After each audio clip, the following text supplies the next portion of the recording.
성경에 의하면 마지막 때의 땅에는 세 종류의 인류가 있게 됩니다. 하나님께서는 모든 사람들을 동일하게 취급하고 처리하지 않으시며 농부가 마치 알곡과 가라지를 분리하듯이 우리 하나님께서는 마지막 때 세 종류의 인류를 시험하고 단련하신 후에 마침내 천국과 지옥으로 보내시는 것입니다. 그러면 세 종류의 인류란 무엇인가 하면은 첫째, 성도들입니다. 마지막 때 땅에는 특별히 하나님께서 구분하신 사랑하시는 성도들이 있습니다.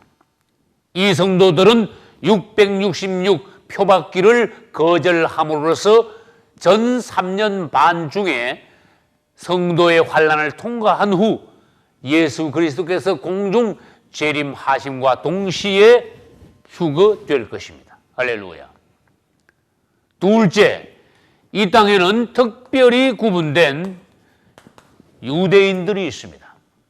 이 유대인들은 마지막 한일회가 시작되는 시점에서 적그리스도와 7년 평화 조약을 맺음으로써 그들은 전 3년 반 동안은 그들의 성전을 다시 건축하여 거기서 하나님께 제사를 드리게 됩니다.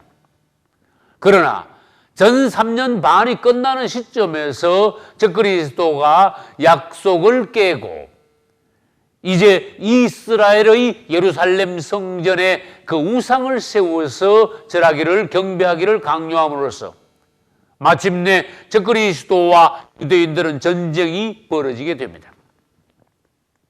이때 유대인들이 패하여서 도망가는데 그들은 그 후 3년 반 동안 도피처에서 회개하여 예수 그리스도를 영접하게 될 것입니다. 할렐루야. 그러므로 둘째, 유대인들은 휴거되는 것이 아니라 후 3년 반 동안에 도피처로 도망가게 된다는 것입니다. 그러면 성도들은 성도의 환난을 통과하여 휴거되고 유대인들은 적그리스도에 패하여서 도피처로 도망간다면은 이제 이 땅에 남은 자들은 누구입니까? 그들이 바로 불신자들입니다. 이 불신자들은 전 3년 반 동안에는 잘 삽니다. 왜 그렇습니까? 성도들이 표받지 않고 전 3년 반 동안에 환난을 당하고 있을 때 이 세상의 불신자들은 666표, 적그리스도의 표를 받습니다. 그러므로 전 3년 반 동안에는 이들이 생존을 보장받습니다. 그것도 제법 잘 살게 될 것입니다, 이들은. 그러나 그 잘 사는 것도 잠깐이요. 전 3년 반이 끝나고 후 3년 반이 될 때에 적그리스도는 갑자기 무서운 짐승이 되어서 이 땅을 수정 정치를 통하여 땅에 남은 모든 불신자들을 죽이게 되는데 그것이 바로 대환란입니다. 성도들은 휴거되고 유대인들은 도피처로 도망가고 불신자들은 대환란 동안에 모두 다 죽게 된다는 것입니다. 그러면 그것을 왼쪽에 있는 도표를 통하여서 다시 말씀드린다면 성도의 환난은 전 3년 반 중에 있는데 그 원인은 적그리스도가 출현하여 666 표받기를 강요하지만은 성도들은 그것을 거부함으로써 전 3년 반 동안에 성도의 환난을 당하게 된다는 것입니다. 그리고 전 3년 반이 끝나기 직전에 예수 그리스도께서 공중 재림하심과 동시에 성도들은 성도의 환난을 통과하고 휴거된다는 것입니다. 할렐루야. 그리고 잠시 후 전 3년 반이 끝나는 이 시점에서 적그리스도는 7년 평화 조약을 깨어버리고 말 것입니다. 그리고는 예루살렘 성전에 미운 물건, 즉 적그리스도의 우상을 세워놓고 이스라엘과 전쟁을 벌일 때 이스라엘은 대패합니다. 많은 유대인들이 죽게 됩니다. 그것을 성경에서는 야곱의 환난이라고 말씀하셨습니다. 후 3년 반은 어떻게 된다고 하셨습니까? 땅에 남아있는 불신자들이 적그리스도에 의하여서 모두 죽게 되는데 그것이 바로 대환란인 것입니다. 계시록 8장 13절에서는 대환란의 장면을 한마디로 말씀하셨습니다. 땅에 있는 자들에게 화가 있으리로다. 세 번의 화는 대환란을 말씀하십니다. 세 번의 화는 한때, 두때, 반때의 화를 말씀하십니다. 세 번의 화, 대환란, 후 3년 반의 화는 다섯째 나팔, 여섯째 나팔, 일곱째 나팔 중에 일어나는 환란을 말합니다. 그 중에 가장 강한 화는 셋째 화로서 일곱째 나팔을 불 때, 즉 일곱째 나팔 안에 있는 일곱 대접이 부어질 때 가장 비참한 땅의 화가 있음으로써 땅에 있는 사람들이 다 죽게 된다는 것입니다.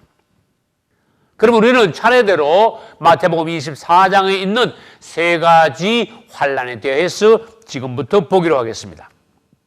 첫째, 9절에 환란이 나옵니다. 그때 사람들이 너희를 환란에 넘겨주겠다고 하셨습니다. 이때 환란은 사람들이 너희를 환란에 넘겨주겠다고 하셨는데 그때 사람들은 바로 세상 사람들이며 너희를 환란에 넘겨주겠단 말은 성도들을 환란에 넘긴다는 것이므로 이 환란은 성도의 환란입니다. 그리고 너희를 죽이리니. 여러분, 성도들이 불신자들을 죽이겠습니까? 아닙니다.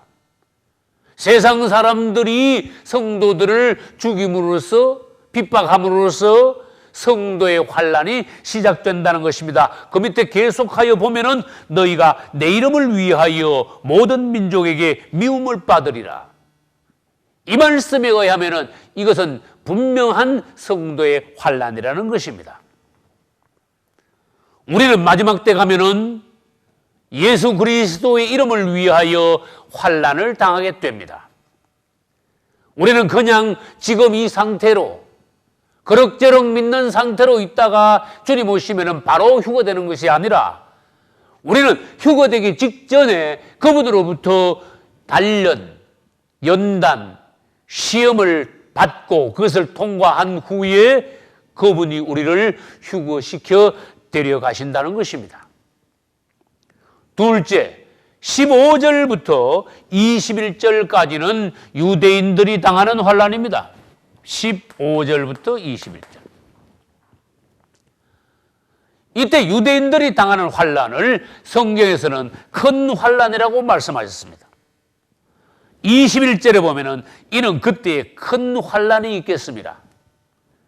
그러면 이때의 큰 환란은 무슨 환란인가 알기 위하여서는 우리는 15절부터 먼저 보아야 됩니다. 그러므로 너희가 선지자 다니엘의 말한 바 멸망의 가정한 것이 거룩한 곳에 선 것을 보거든. 이때 멸망의 가정한 것은 다니엘서 9장 27절에 나오는 적그리스도의 우상이 예루살렘 성전에 세워지는 것을 말합니다. 그것은 아까 말씀드렸습니다. 언제입니까? 전 3년 반이 끝나는 시점이라고 하였습니다. 그러면 유대인들이 어떻게 합니까? 그 적그리스도의 우상에게 경배하기를 단호히 거부함으로써 적그리스도와 유대인들 사이에 전쟁이 벌어집니다. 그런데 16절에서 뭐라고 말씀하셨습니까? 그때에 유대에 있는 자들은 산으로 도망할지어다. 그래서 전체적으로 우리가 다시 본다면은 유대에 있는 자들이 도망하라. 야곱의 환란 때에 적그리스도에 의하여서 학살당하지 않기 위해서는 유대인들이 무조건 도망가라고 주님께서 말씀하신 것입니다. 우리는 유대인들이 왜 환란을 당하느냐 또는 성도들이 왜 환란을 당하느냐 그 이유를 알아야 됩니다. 성도들이 환란 당하는 것은 666 표밖기를 거절함으로써 환란을 당하는 것이고 유대인들이 환란을 당하는 것은 적그리스도의 우상에게 경배하지 않기로 적그리스도의 우상에게 경배하기를 강요할 때 그것을 단호히 거절함으로써 유대인들, 즉 야곱이 환난을 당하는 것입니다. 이제 두 종류의 환난을 우리가 보았습니다. 그 다음에 29절부터 30절에 가면은 또 환난이 나옵니다. 29절 보겠습니다. 그날 환난 후에 즉시 해가 어두워지겠다고 하셨습니다. 그럼 이때의 환난은 무슨 환난인가 하는 것을 우리가 알려면은 29절 이전으로 돌아가서 보아야 됩니다. 27절을 먼저 보겠습니다. 27절에는 번개가 동편에서 나서 서편까지 번쩍임 같이 인자의 임함도 그러하리라고 말씀하셨어요. 여러분 29절 30절이 있기 전에 27절에 무슨 사건이 먼저 있습니까? 27절에서 번개의 번쩍임 같이, 번개의 번쩍임은 예수 그리스도의 공중재림을 말씀하십니다. 그분은 공중재림하실 때 번개가 번쩍임 같이 왔다 가십니다.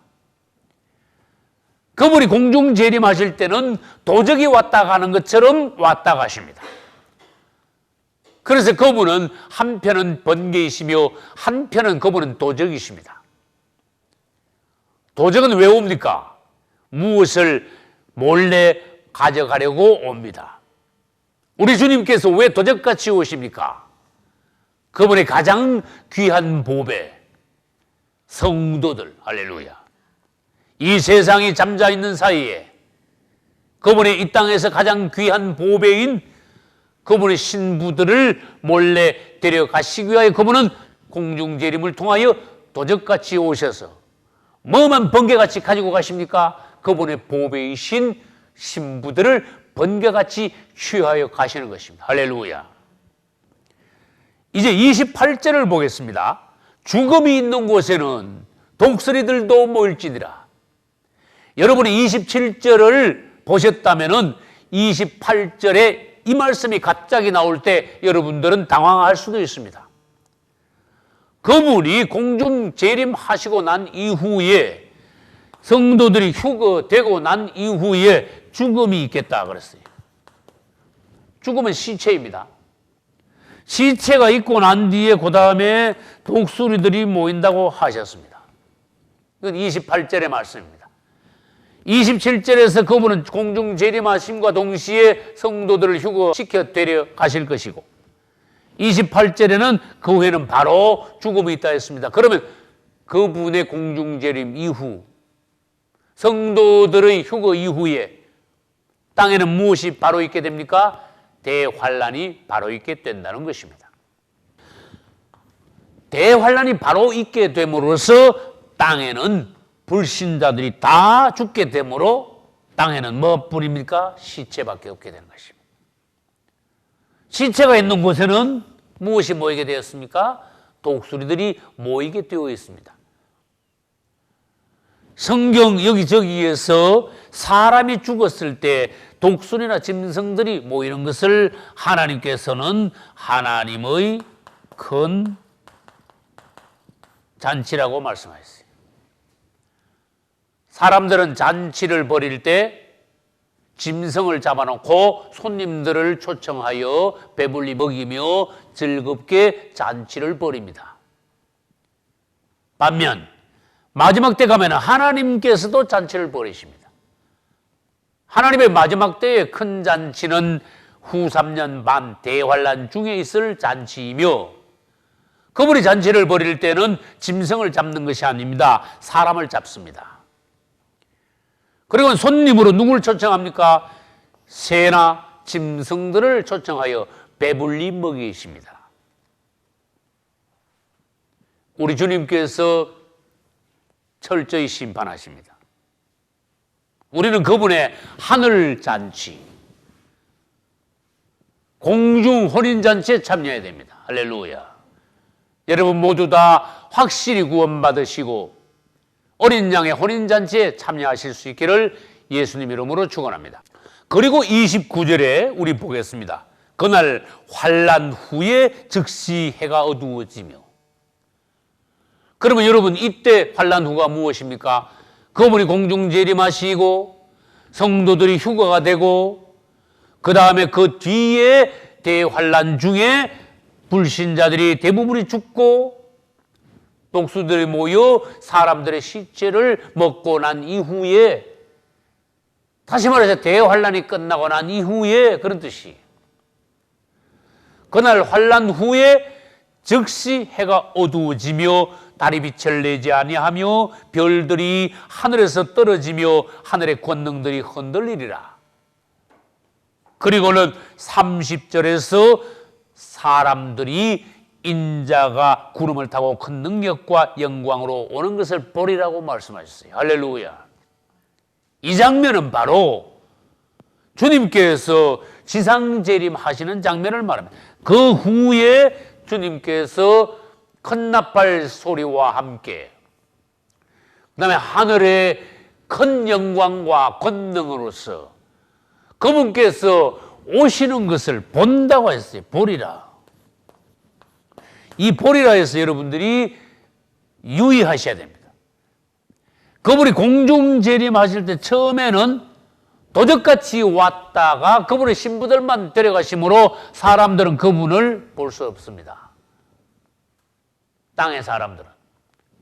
그러나 그분이 오실 때 사람들은 그분을 볼 수가 있습니다. 이것은 지상재림이라는 것입니다.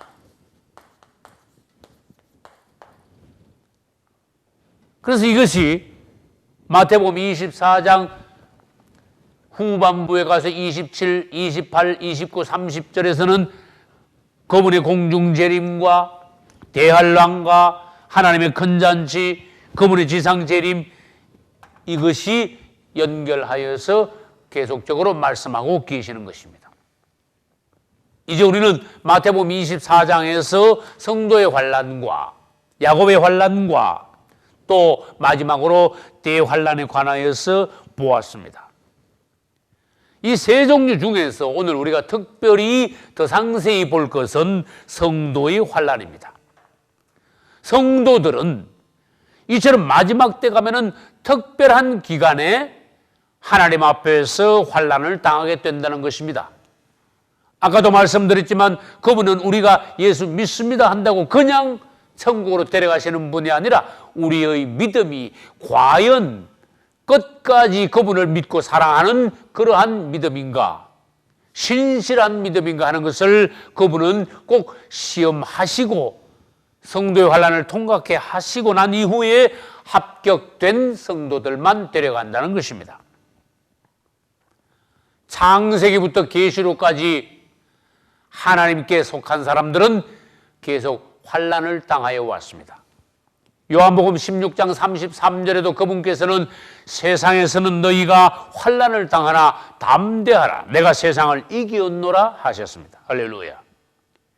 그리고 마태복음 5장 10절로 12절에서는 의를 위하여 핍박을 받은 자는 복이 있나니 천국이 저희 것이라. 할렐루야. 그러면 성도의 환란은 어디로부터 옵니까? 첫째, 사단으로부터 오며, 둘째는 세상으로부터 오며, 셋째는 타락한 거짓 종교인들로부터 환란이 옵니다. 이제 역사적으로 성도들이 당한 환란에 대해서 보기로 하겠습니다. 첫째, 초대 교회 시대 때 성도들은 누구에 의하여서 환란 당했습니까? 유대 교인들. 유대 교인들에 의해서 환란을 당했습니다. 그리고 초대 교인들은 로마 제국에 의해서 환란을 당했습니다. 두 번째로 중세 시대에 신실한 그리스도인들은 누구에 의해서 환란을 당했습니까? 역시 로마 카톨릭입니다. 로마 제국이 있고 로마 카톨릭이 있고 둘 다 로마라는 것을 여러분들이 명심하시기 바랍니다. 로마 카톨릭은 중세 1000년 동안 자기들만이 기독교라고 자부하면서도 신실한 거듭난 그분을 사랑하는 그리스도인들을 수천만 명을 종교 재판을 통하여서 학살했습니다. 셋째, 그러면 마지막 때 가면은 성도들은 누구에 의해서 환난을 당합니까? 아까도 말씀드렸지만은 적그리스도에 의해서 환난을 당하게 될 것입니다. 오늘날은 어떻습니까? 오늘날에도 거짓된 종교인들은 하나님의 참종들을 계속 핍박하고 있는 중입니다. 그러면 성도의 환난의 목적은 무엇입니까? 주님께서 성도들을 더욱더 연단하시고 시험하시기 위하여, 또 알곡을 타작하여 쭉정이를 분리하시기 위하여. 할렐루야. 그럼 마지막 때 성도들이 환난을 당하는 원인은 무엇입니까? 믿음을 끝까지 지킴으로 환난을 당하는 겁니다. 믿음을 포기하는 사람들은 성도의 환난을 당하지 않습니다. 그 다음 아까도 말씀드렸지만 666표밖기를 거절함으로써 환난을 당하는 것입니다. 그 다음 환난을 당하는 시기는 언제입니까? 전 3년 반 중에 환난을 당합니다. 그러나 전 3년 반 모두는 아닙니다. 3년 반이 아니고 3년 반이 시작하고 난 이후에 한참 있다가 그 다음에 전 3년 반이 끝나기 전에 얼마 전에 성도의 환난은 마치게 된다는 것입니다. 그러면 성도의 환난의 경과는 어떻게 됩니까? 이 666표가 없으면 매매를 못하게 되니까, 즉 사회생활하기가 불가능하니까 마지막 때 되면은 성도들은 자기의 모든 재산을 팔아 그것을 생활 필수품으로 바꾸게 됩니다.